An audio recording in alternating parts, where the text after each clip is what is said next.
Hi, and welcome to the Urban Herbalist YouTube channel, where today we are going to talk about something that affects a lot of people this time of year, and that's seasonal affect disorder. It's the winter time. We're at the part of the year where the sunlight is not out as much, and without sunlight we can tend to get depressed, feel lethargic, and it's a disorder that affects a lot of people. But there are things you can do to help if you find yourself depressed this time of year. First, I want to talk about if you feel that you're suffering a mild or moderate depression, an herb that can help with that. Now, I'm not a doctor, not a medical professional, and I also encourage you to check with your doctor and medical professional before you take any type of herbal supplement, especially if you're under their care or taking a prescription medication. One of the most popular and studied herbs for mild to moderate depression is St. John's wort. There have been numerous studies, some done by the Mayo Clinic and other clinics around the country, that have shown that St. John's wort is very effective for cases of mild to moderate depression. Obviously, if you feel you're suffering from major depression, you'll want to check with your healthcare provider. And also, if you are taking any type of prescription drugs or are under the care of a healthcare provider, check with them first before using St. John's wort, because it can interact with some drugs that people take that are prescription for depression. Also, some people can suffer from photosensitivity. Now we're talking about seasonal affect disorder, so the sun's not out that much, but it's something to just use a little caution if you're using this in the summertime and you tend to be prone to sunburn. Just make sure you have sunscreen on and proper protection if you're using St. John's wort. I don't recommend this for long-term use, but definitely for a few months to get you through the winter doldrums, you can use St. John's wort. It is great as a tea or a tincture. And if you do feel you have depression going on, check with your doctor obviously first. These are just things you can do at home for mild cases, or if you're just feeling blues or just not feeling like doing anything, because this time of year can happen. Other herbs that can help with anxiety and stress that are very gentle for you. Lemon balm will help ease your mind, because a lot of times the winter blues can give you anxiety, stress. So lemon balm can help. You can take this in tea or tincture form. I usually prefer tea with the lemon balm. And this one, chamomile. Very well known, very well studied, that can help with stress relief and anxiety, and makes a delightful tasting tea as well. Now, if you're feeling lethargic, you have no energy, there are adaptogenic herbs that you can take that will help give your body a little more energy.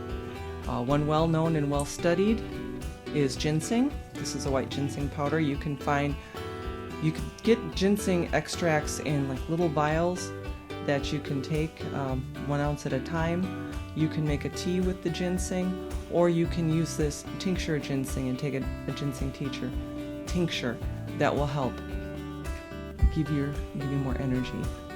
Another one is ashwagandha root, another adaptogenic herb that will help. The thing with the adaptogenic herbs is they help your body. If you are low on something, they adapt and help boost you up. It could be whether it's a nutrient or a hormone, but it's adaptogens adapt to your body and bring it back into balance.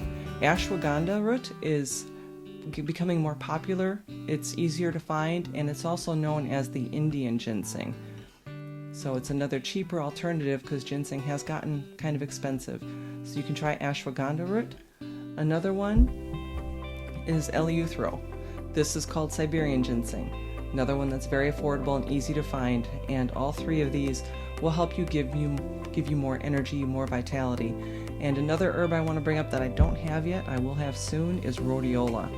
That helps with your physical stamina and your strength, and it's one I want to try myself. But that's another one that's on the list of adaptogens that can help bring more life and more vitality back to you. Now, if you want to go the aromatherapy route, if you don't want to ingest something, there are some essential oils that you can diffuse in your home that are uplifting. Any of the citruses you can use for uplifting your home.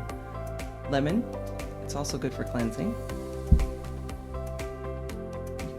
Grapefruit, now we all know the bitter taste of grapefruit, but the essential oil is it's a sweet, citrusy smell. It's very delightful.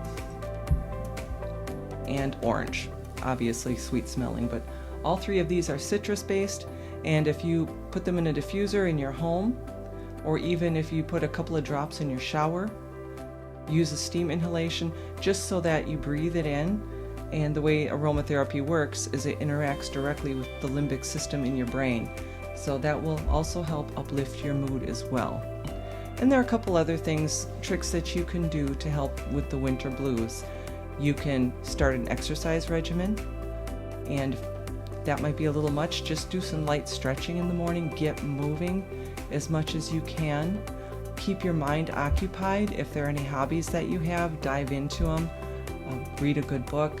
Just something to keep your mind occupied and something to focus on to keep your interest. So these are some tips and tricks to help get through the winter months. Particularly the months that affect me the worst are January and February. They just seem to drag, and it's cold outside. You know, if you're not into winter sports, you don't want to go out there. And so it's going to be a tough time of year to get through, especially those of us that are sun lovers and need the sun for our vitamin D. Sometimes you got to do some herbs or essential oils to help get through until March or April, and it starts warming up and you can get outside again, and we have more hours of daylight coming. So I want to thank you for watching. Please like, share, subscribe, or comment below if you have any questions or any topics you would like me to address in a future video. And I invite you to visit urbanherbalist.com if you need more information. Thank you for watching.